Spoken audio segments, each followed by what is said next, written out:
I'm John Batchelor. This is the John Batchelor Show. In Missouri this evening, Robert McCulloch, the prosecutor for St. Louis County, Missouri, continuing to read, announcing that the grand jury meeting prior to the August 9th tragedy and continuing extension, in fact, till January, has decided no bill of indictment against the officer in question. He will not be charged. We learn from statistics that this is generally the case of more than 2,000 shootings, tragic shootings between 2004 and 11.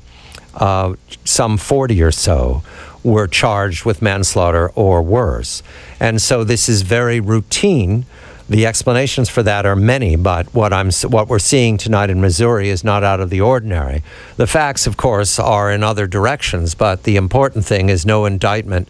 I understand television now is focusing on the crowds, the reaction, the police authority, the National Guard. There's been build-up for some time.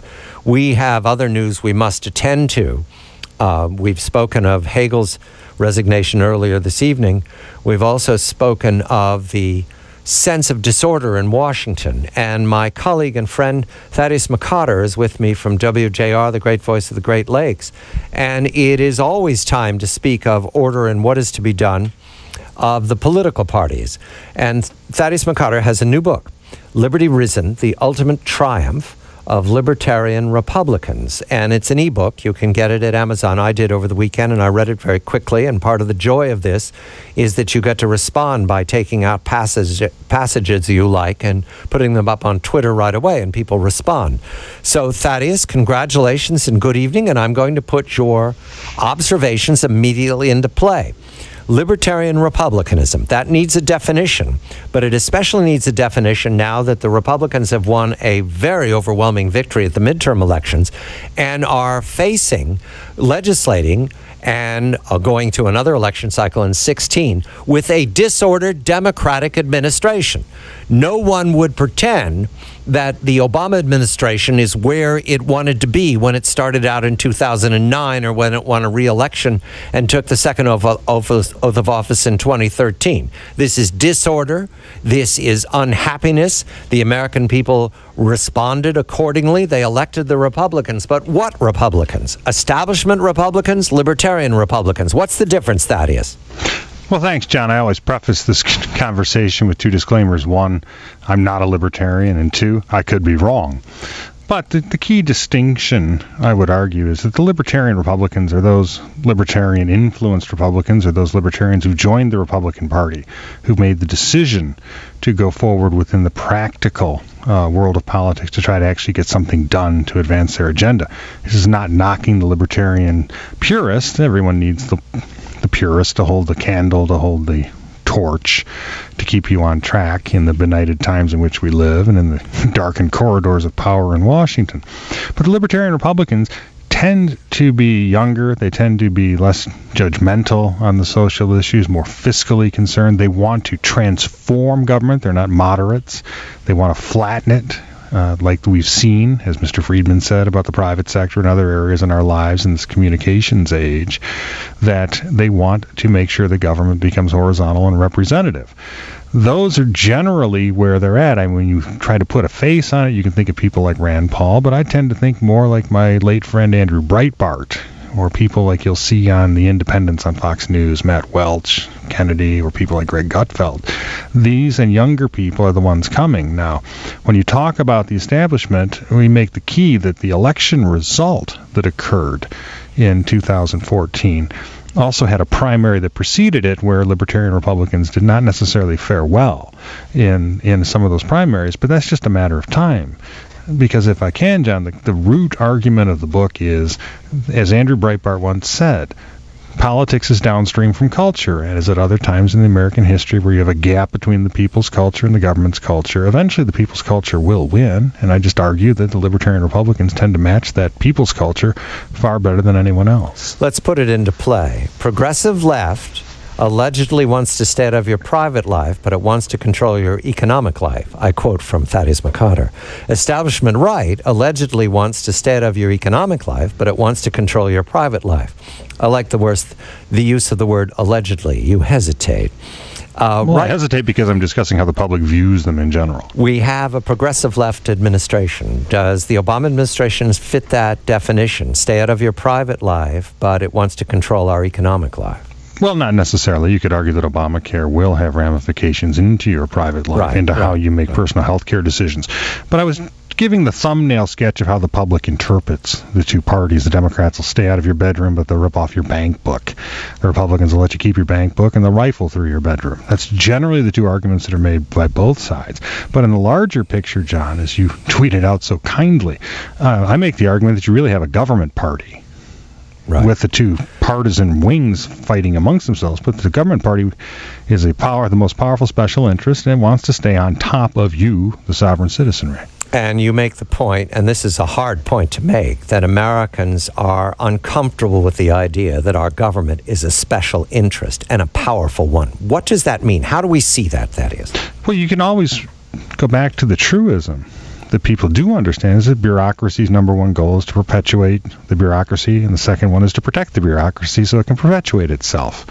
The bureaucracy within government, it extends through the elected officials, through the appointees, through the hires that come in as public servants. But in the shorthand way of viewing this is everyone within government, their number one motive is to, in their mind, remain at the top of the pyramid of the American political and social order, when in fact the entire premise of the American Revolution was to put those people at the bottom of it as public servants. And I think I cited Ben Franklin's remark upon leaving the Continental Congress that he enjoyed his promotion back to sovereign citizen. And that's part of the tension between the government's culture, which has them on top, and the people's culture, which has a much more democratized view of the people being sovereign and actually having the final say over what happens. You also observe that cyberspace has created a virtual libertarian republic. What does that look like? Are we participating in that? Is that what you and I do when we send up Twitter messages and respond to people in the news? Yes, the communication revolution within our internet age has affected people's culture because it has created an empowerment and an accompanying freedom to express yourself, to engage in commerce, to do a host of things, to remake yourself, if you wish, to access information, to communicate the most disparate reaches of Earth with the stroke of a key. And this type of personal empowerment is what has led to the people's culture being what it is today. And we do participate in it. You participate in the virtual, I would argue, libertarian republic in cyberspace, because look at the freedom of expression, the freedom of views, the ability to engage in commerce, to post information, to access information. This is really what the libertarian movement has always talked about, the freedom of the individual to express themselves and to engage with other individuals, as well as to engage in commercial activities. And that's what's happening. And that's why you'll see this touchstone between the government culture and the people's culture so often happens over the internet and the control thereof. I puzzle about our federal government, Thaddeus. I understand you were many years in it and you're recovering. But to my knowledge, the federal government is not participating in social media. It's not in cyberspace. It does everything in hard copy, paper. The IRS, I got a document from the Department of Commerce. They wanted me to fill things out because I have a small business. I looked at it. It felt like Back to the Future. I was being dragged back into the 20th century. It gets worse because you have no sense of order in the federal government or in the state governments, although that, depending on what state you're participating in, there can be some sense of intimate relationship with your state apparatus. But the federal apparatus is threatening all the time. And I want to underline, this is not just about the Republicans and Democrats, but we have so little time. I want to focus on the Republicans. You write, the GOP establishment embraces libertarian Republicans with all the warmth of the Tsar hugging Lenin. Now, I'm going to presume that applies to Mr. McConnell and Mr. Boehner. So are they aware that the libertarian Republicans are restive? Do they acknowledge that in any fashion as we begin the new Congress? Well, I think they always have, and in some ways they conflate the Tea Party with Libertarian Republicans. There are many overlapping. People wear many different hats, but in general, you've always seen them try to co-opt them before they even walk in the door. And especially after the 2010 elections, John, you saw a lot of, quote, Tea Party / Libertarian Republicans getting elected that were immediately more concerned about parking spots and committee slots than they were with actually carrying forward the transformation. Right, they learned how to be establishment mighty quick. Well, at least how to enjoy its more comforting embrace than the Tsar gave Lenin. I understand your book does not conjecture, but would it help us a deal if we made the legislature part-time, the way they have it in Texas and a few other states? I don't think at the national level. I think in Michigan it's always made sense because we have term limits for life, whereby if you serve for 6 years in the Michigan House or 8 years in the Michigan Senate, you become a threat to the Republic that can never do it again. I think a place like Michigan, if you go to a part-time legislature to save the money and yet allow individuals to continue to hold themselves accountable to an electorate, you'll get all the experience you want with less of the cost. But at the federal level, I would always make the argument, especially as I've said once in a lifetime a long time ago, big government doesn't stem chaos, big government is chaos. So when you have people that are set for a period of time or have a limited period of time within the legislative branch, you've diminished its ability to try to rein in the more sprawling and prehensile federal government.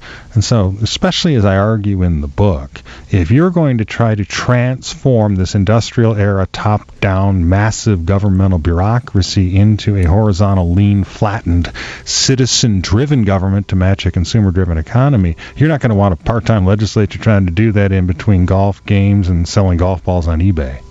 Thaddeus McCotter. He's the author of a new book. It's an ebook. It's available on Amazon right now. It's modestly priced at $7.99. He survived the Amazon pricing contest. The title is Liberty Risen, The Ultimate Triumph of Libertarian Republicans. And I recommend ebooks entirely. I have my Kindle reader here on my iPad mini, because when you like something, you highlight it, you push a button, and immediately goes up on Twitter and other people can comment. I'm John Batchelor. Robert McCulloch is still speaking in St. Louis County, Missouri. He's taking questions from the media now. The important thing we had from Mr. McCulloch, who insisted upon giving us a lesson on how grand jury works. I expect he knew he was being viewed overseas as well, and this is a demonstration of justice. Mr. McCulloch said there will be no indictment against the officer in charge, Wilson. What follows is media and upset and tragedy. I'm John Batchelor.